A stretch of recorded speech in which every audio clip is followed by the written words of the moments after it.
ধোনি আর গম্ভীরের লড়াইয়ে চেন্নাই সুপার কিংসের দল, মহেন্দ্র সিং ধোনির দল সেই কলকাতা নাইট রাইডার্সকে খুবই খারাপভাবে হারালো টাটা IPL 2024-এ।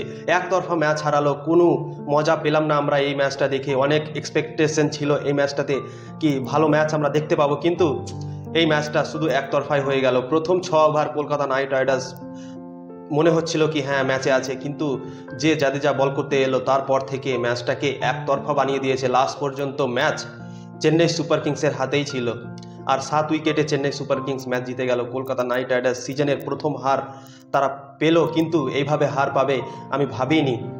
এত সুন্দর ফর্মে ছিল টিমটা, কিন্তু এইভাবে যে হেরে যাবে চেন্নাই সুপার কিংসের কাছে আমি কি বলবো, স্বপ্নেতেও ভাবিনি।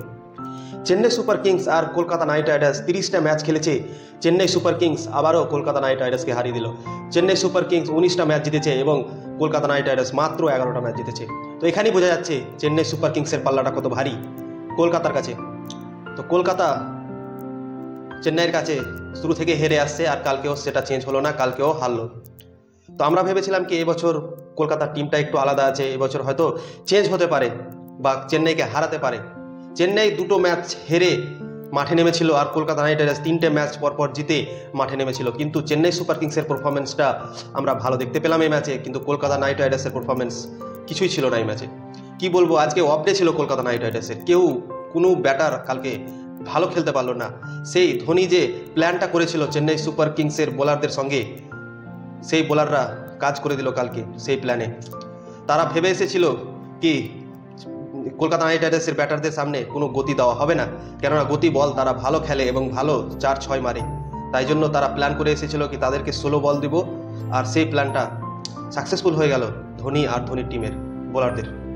তো কি বলবো দাদা, দারুণ ম্যাচ জিতলো চেন্নাই সুপার কিংস। আর কলকাতা নাইট রাইডার্সের আমি দোষ দেবো না, কেননা ওরা 3টে পরপর ম্যাচ জিতেছিল, কিন্তু একটা ম্যাচ খারাপ হতে পারে। আজকে কলকাতা নাইট রাইডার্সের অফ ডে ছিল, তাই জন্য তারা ভালো পারফরমেন্স হলো না। কিন্তু চেন্নাই সুপার কিংসের মাঠে চেন্নাই সুপার কিংসকে হারা খুবই মুশকিল আমি বলবো, কেননা তারা 3টে ম্যাচ খেললো চেন্নাইয়ের মাঠে, তারা 3টেই ম্যাচ জিতে গেল, আর 2টো বাইরে খেলেছে চেন্নাই সুপার কিংস, 2টোই হেরেছে। তো আপনারাই ভাবুন চেন্নাইয়ের মাঠে চেন্নাইকে হারা কতটা কঠিন কাজ। এটা মনে হয় কি বলবো, দারুণ কঠিন কাজ, তাকে হারানোই যাবে না এরকম মনে হচ্ছে চেন্নাই সুপার কিংস ঘরের মাঠে যেভাবে খেলছে। তো দারুণ আউটস্ট্যান্ডিং পারফরমেন্স চেন্নাই সুপার কিংসে। আর কলকাতা নাইট রাইডার্স এই ম্যাচে হয়তো তাদের অফ ডে ছিল, কিন্তু পরের ম্যাচগুলোতে আমি মনে করি অবশ্যই কলকাতা নাইট রাইডার্স কামব্যাক করবে এবং ভালো স্ট্রং হয়ে মাঠে নামবে এর পরের ম্যাচ। তো যাই হোক, এই ম্যাচটা হয়তো খারাপ গেল কলকাতার, কিন্তু মিচেল স্টার্ককে দেখে আমার ভালো মনে হচ্ছে না। 24,75,00,000 টাকাতে নিয়েছে, তার বল এখন পর্যন্ত হচ্ছে না। তিনি আগের ম্যাচে 2টো উইকেট নিয়েছিলেন, কিন্তু এই ম্যাচেও সেই সাধারণ বল করলেন। তার বল দেখে মোটেই ভালো লাগছে না কি সে উইকেট নিতে পারবে। উইকেট নেওয়ার মতো বলই সে করছে না। তো টাটা IPL জানি না কি হবে কলকাতার জন্য পরবর্তী ম্যাচগুলোতে, কিন্তু মিচেল স্টার্ককে ফর্মে আসতে হবে বস।